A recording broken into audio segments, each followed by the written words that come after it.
Lyca production சுபாஷ் கரன் மற்றும் red Jain movies தயாரிப்பில் உலக நாயகன் கமல்ஹாசன் நடிப்பில் பிரம்மாண்ட இயக்குனர் சங்கர் இயக்கத்தில் உருவாகியுள்ள இந்தியன் 2 வரும் ஜூலை 12 முதல் உலகமெங்கும் உங்கள் அபிமான திரையரங்குகளில்.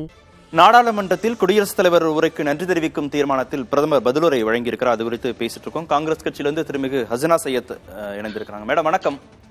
வணக்கம். நேற்று திரு ராகுல் காந்தி பேசுற போது பாஜகவுடைய கூட்டணி கட்சிகளுடைய NDA உடைய நாடாளுமன்ற உறுப்பினர்கள் எல்லோருமே அமைதியாக இருந்து திரு ராகுல் காந்தியுடைய பேச்சை கேட்டார்கள்.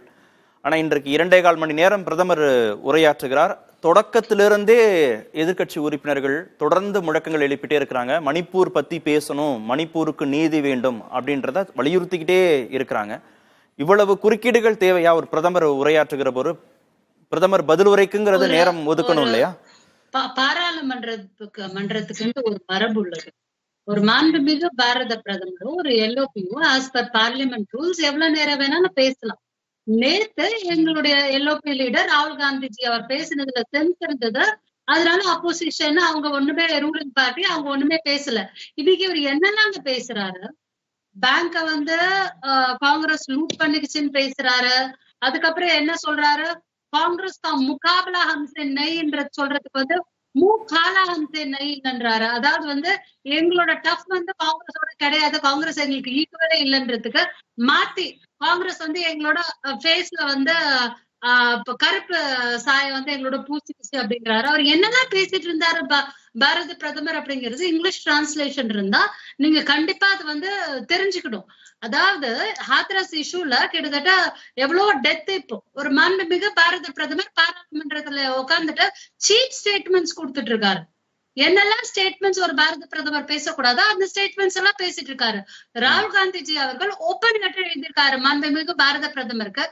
நாளைக்கு பிரதமர் அவர்களே நீட் பத்தி நீங்க எங்களோட விவாதிக்க தயாரா அப்படின்னா அதுக்கு ஒண்ணும் பதில் இல்லையே. கம்ப்ளீட்டா ஹெட்போனை போட்டு பேசிட்டு இருக்காரு. இல்ல நாங்க நாங்க கடந்து போகல. நீட் முறைகேடு குறித்து நாங்க கடந்து போகல. வினாத்தாள் கசிவு குறித்து அதை கட்டுப்படுத்துவதற்கு பிரத்யேக சட்டம் கொண்டு வந்திருக்கிறோம். நீட் விவகாரத்தை எளிமையாக அரசாங்கம் எடுத்துக்கொள்ளலன்னு தானே பிரதமர் சொல்றாரு. விவாதிக்க சொல்றோம். எந்த ஒரு விஷயத்திலும் ஜனநாயக ரீதியா தேர்ந்தெடுக்கப்பட்டுள்ள லார்ஜஸ்ட் அப்போசிஷன் பார்ட்டி நாங்க அவங்கள விவாதிக்க சொல்றோம். ஏன் விவாதத்துக்கு வர மாட்டேன்றாரு? நார்மலா நீங்க பாத்தீங்கன்னா அவர் பேசும்போது நிறைய தடவை ஹெட்போன் யூஸ் பண்ண மாட்டாரு. ஹெட்போன் நார்மலா டிரான்ஸ்லேஷன் வேணும்ன்றவங்க யூஸ் பண்ணுவாங்க. இவர் எதுக்காக இன்னைக்கு ஹெட்போன் போட்டுருக்காரு, உள்ள டெலிபிராம்டர் இருக்கான்னு தெரியல. 2 மணி நேரம் 14 நிமிடம் ரிப்பீட்டடா அவர் பேசுறதே பேசிட்டு இருக்காரு. இந்துக்களை அவமதித்தது காங்கிரஸ், இந்துக்களை அவமதித்தது காங்கிரஸ் அப்படின்ட்டு எங்க இருந்து எந்த இந்துக்களை எப்பங்க அவமதிச்சோம்? நேற்று ராகுல் காந்தியுடைய குற்றச்சாட்டுலயுமே ராகுல் காந்தி குற்றச்சாட்டுலயுமே மணிப்பூர் இருந்துச்சு, அக்னிவீர் இருந்துச்சு, நீட் இருந்துச்சு, எல்லாமே இருந்துச்சு. அது எல்லாத்துக்கும் அவர் பதில் சொல்ல வேண்டிய தேவை இருக்கு இல்லையா பிரதமருக்கு?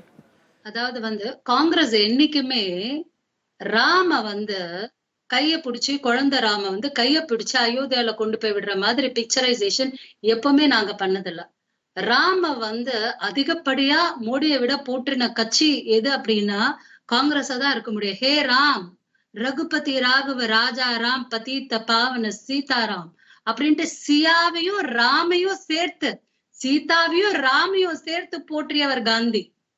ராமரை எங்களை விட யார் கடைசி மூச்சு வரைக்கும் ராமரை நினைத்து பார்த்திருக்க முடியும்? காந்தியை விட ஒரு காந்தி கட்சியில இதுக்கு பெரிய உதாரணம் உண்டானா இல்ல. இவர் போயிட்டு இந்துக்களை காங்கிரஸ் அவமதிச்சதுன்றாரு. எப்ப அவமதிச்சது, எப்படி அவமதிச்சது?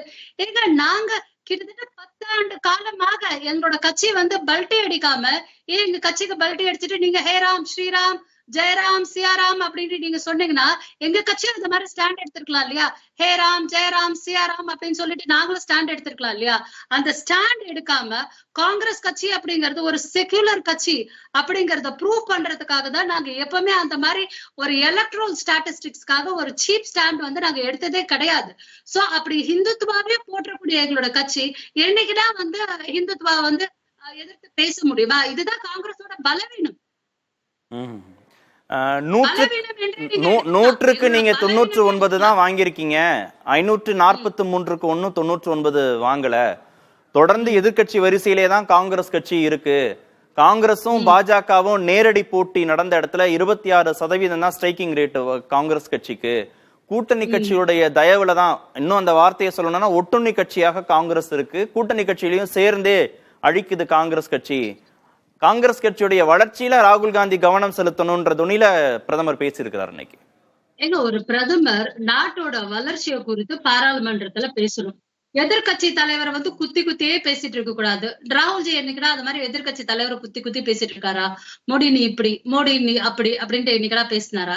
இப்போ இதுக்கு முன்னாடி பேசின பிஜேபி நண்பர் கூட என்ன சொல்றாரு, ராகுல் காந்திக்கு மெச்சூரிட்டி பத்தல அப்படிங்கிறார். என்ன மெச்சூரிட்டி பத்தல? காங்கிரஸ் என்னைக்குமே வந்து ஒரு பாரசைட்டா இருந்தது இல்லைங்க, வந்தவரை வாழ வைத்தவர்கள் நாங்க. என்னைக்குமே பாரசைட்டா இருக்க வேண்டிய அவசியம் எங்களுக்கு இல்ல. 43.2% ஓட் ரேட் அப்படின்னா 41.2 எங்களோட கூட்டணிக்கு கிடைச்சிருக்குங்க. ஜஸ்ட் 2% மைனாரிட்டி ஆச்சு. நீங்க இஸ்லாமியர்களை பார்த்து நீங்க சொன்னீங்க காங்கிரஸ் வந்து இஸ்லாமியர்களுக்கு முன்னாடி முஜ்ரா நடனம் ஆடிக்கொண்டு இருக்கிறது அப்படின்ட்டு, தாசிகள் ஆடக்கூடிய நடனம். நீங்க இன்னைக்கு நிதிஷ் எதிர்ப்பு நாயுடு எதிர்ப்பு என்ன ஆடிட்டு இருக்கு NDA? Nitish Naidu democratic alliance. நீங்க லைகா புரொடக்ஷன் சுபாஷ் கரன் மற்றும் ரெட் ஜெயின் மூவிஸ் தயாரிப்பில் உலக நாயகன் கமல்ஹாசன் நடிப்பில் பிரம்மாண்ட இயக்குனர் சங்கர் இயக்கத்தில் உருவாகியுள்ள இந்தியன் 2 வரும் ஜூலை 12 முதல் உலகமெங்கும் உங்கள் அபிமான திரையரங்குகளில்.